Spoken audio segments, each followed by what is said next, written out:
The Young and the Restless spoilers shock. It was the silence after the storm that felt the loudest. The chateau in France, once vibrant with music and lights, had fallen into an eerie stillness. The air, thick with fear and uncertainty, now carried the weight of a singular, chilling reality: a body had been found. And not just any body, but one so mutilated, so burned and unrecognizable, that even the most seasoned investigators hesitated to declare a name. Rumors swirled like wildfire. Every whispered conversation ended in a question: who was it? Who died? Chance, standing near the sealed-off perimeter beneath the ancient ruins just beyond the estate, had addressed the gathered few who remained after the glamorous veil of Dumas' party was violently torn away. His voice, calm but grim, carried through the damp air. This isn't a robbery. This isn't a random act. This is a warning, he said, eyes scanning the faces of those who still hadn't fled. Whatever happened here? It was personal. And deliberate. If anyone wishes to return to Genoa City for safety, now is the time. No one will be judged for leaving.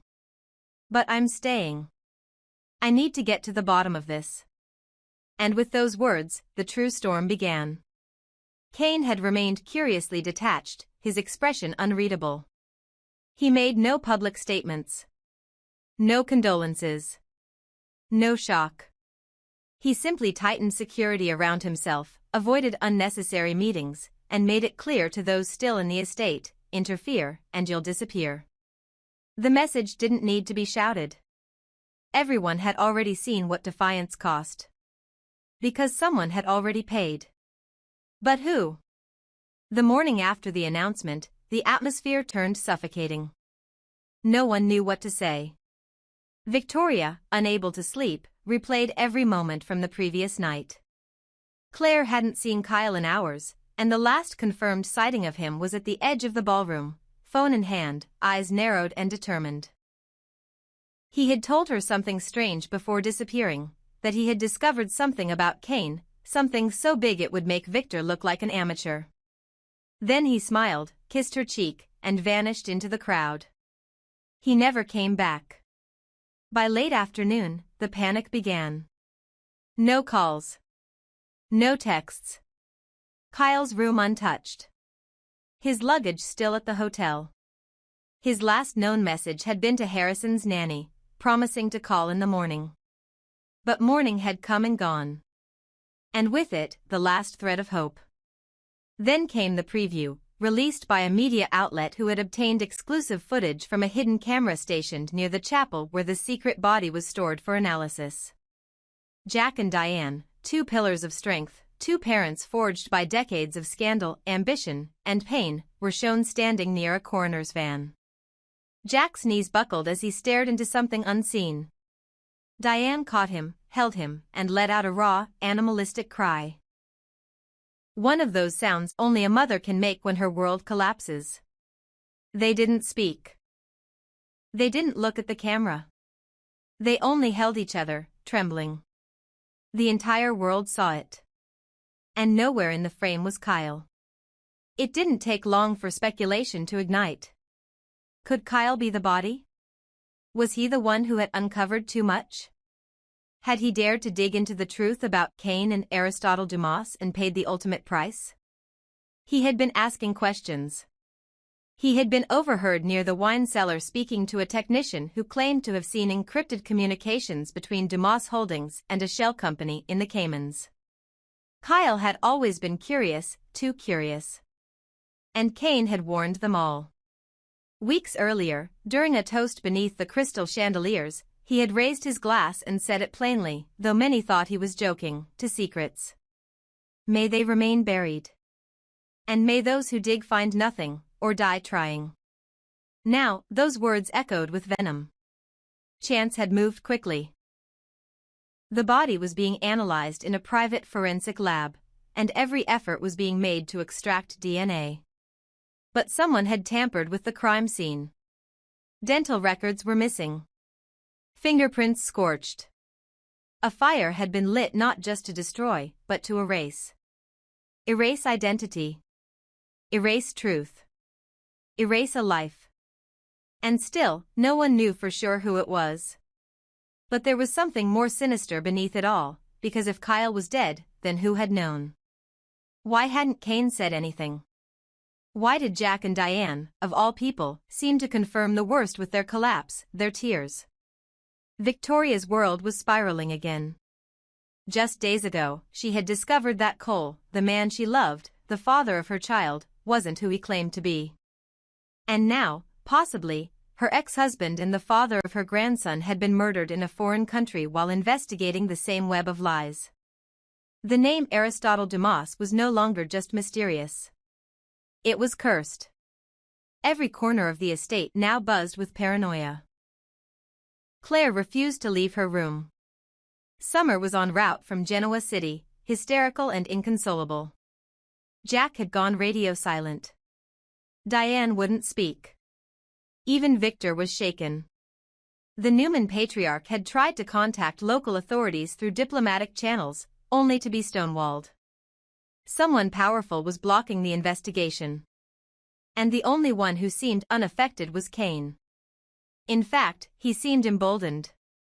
At a midnight gathering held in the courtyard to honor the lost, Kane made an appearance, dressed in black, calm, controlled. His words were carefully chosen. "We are all guests here, in a place of transition.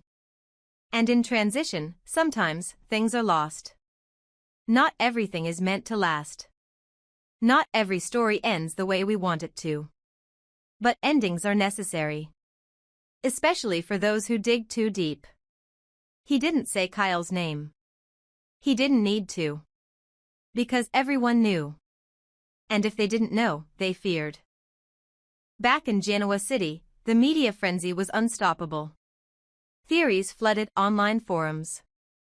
Fans speculated, was this a cover-up? A Dumas hit? Was Kyle trying to become a hero, only to be silenced like so many before him?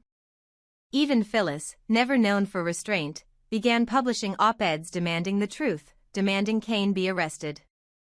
But Chance, despite his desperation, was forced to wait. Until DNA could be confirmed, no arrests could be made. No accusations officially filed. But behind closed doors, Chance wasn't waiting. He had already launched his own probe into Dumas Holdings, calling in favors from federal contacts, running backdoor checks on every name associated with the chateau. And the name that came up again and again, buried deep, often encrypted, but always connected, Aristotle Dumas. Cole. Victoria couldn't sleep. She couldn't eat. She stood by the window of her suite, watching the sun rise over a city she no longer trusted. She remembered Kyle laughing with Harrison, building sandcastles during a family trip to the beach. She remembered how he always defended Summer, even when they were fighting. She remembered how, just a week ago, he had looked at her and asked, what if Kane isn't the danger? What if the danger is the man Kane serves? Now she knew. And she was terrified.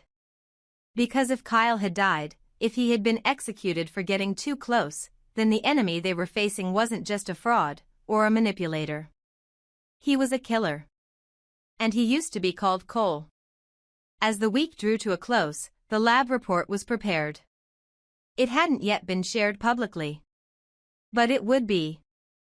And when it was, the world would know if Genoa City had lost one of its most beloved sons, or if the real victim hadn't even been discovered yet. Because in this game of buried identities and orchestrated deaths, no one was truly safe. And Aristotle Dumas's ghost, mastermind, and executioner wasn't finished yet. Blood on the cobblestone told the story before any words could. He wasn't dead. But he came close. Kyle had been found near the edge of the estate garden, unconscious, broken, and barely breathing, his phone smashed beside him, his fingers stained with dirt as if he had been clawing his way to safety. Someone had attacked him, and not just to send a message. They had intended to erase him.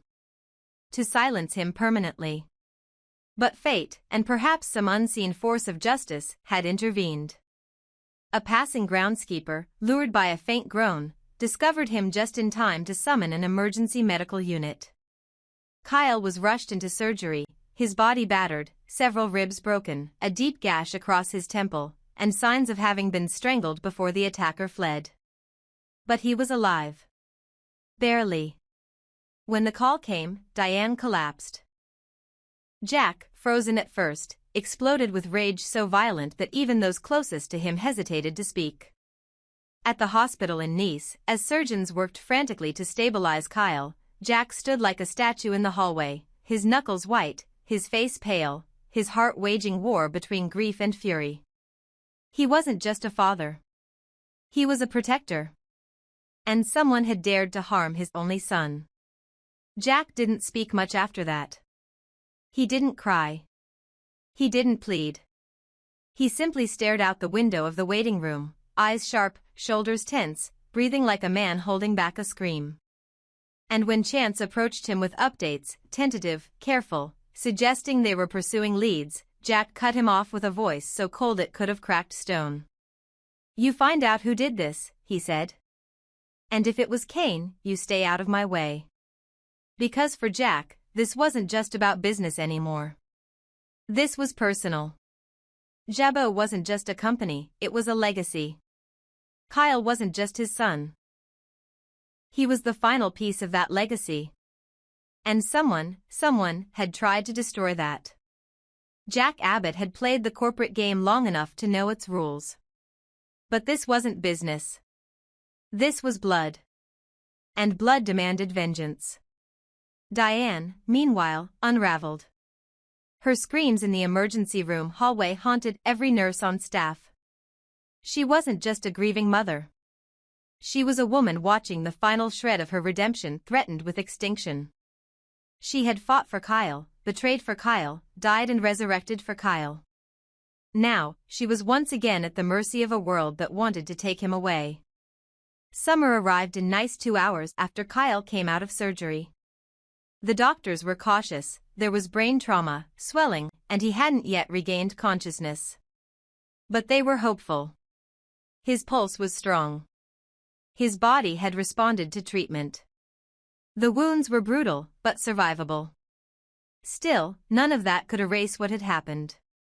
Because Kyle had known something. Victoria confirmed it through tears. Kyle had confided in her just hours before the attack.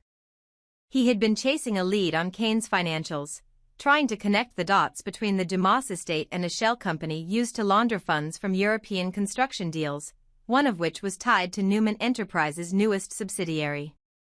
Kyle had suspected foul play. But what he found must have been too close to the truth.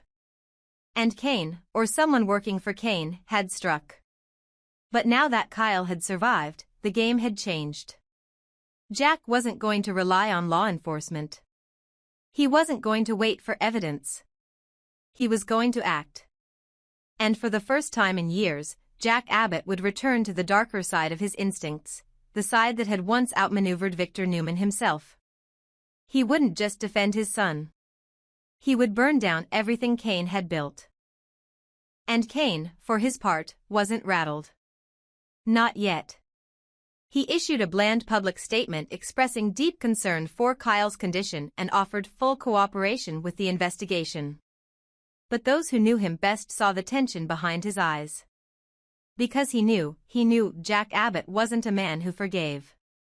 Worse, Jack was powerful. Respected. And when he struck, it would be surgical. The future of Dumas was now hanging by a thread. One surviving witness, Kyle, could unravel everything.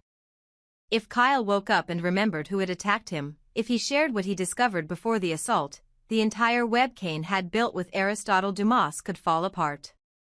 And if that happened, not only would Newman Enterprises be exonerated of any wrongdoing in the European deal, but Kane himself could face charges ranging from fraud to conspiracy to attempted murder. But there was still one looming uncertainty: Aristotle Dumas himself. Cole, now unmasked, now terrifyingly calm, had yet to make a move. He hadn't visited the hospital. He hadn't been seen in public. But Chance's private report, quietly slipped into Jack's hands, confirmed what everyone feared. Cole had left France. He was no longer in Nice. no longer hiding. He was in motion. And no one knew where he was headed. But Diane knew. She felt it. Victoria suspected it. Even Summer, through her tears, whispered it to Claire. He's going to Genoa City. Because that's where the story would end, or explode.